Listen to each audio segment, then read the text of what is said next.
Ini tutorial rahasia gimana caranya tes kriuk babi guling biar selalu ngeritik ya. Nah, jadi babi guling kan ada lapisan lemaknya. Nah, di balik kulitnya.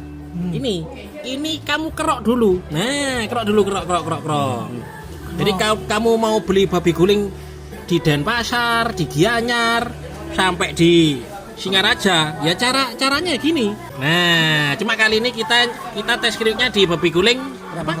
Pak Mantompel. Pak Tompel apa Pak Mantompel tadi namanya ya? Nah, udah kulitnya gede-gede. Nah, kalau udah dikerok-kerokin lemak-lemaknya ini. Nah, ini udah? Udah. Nah, baru coba tes sekarang. Tes kriuk. Wih, ya toh.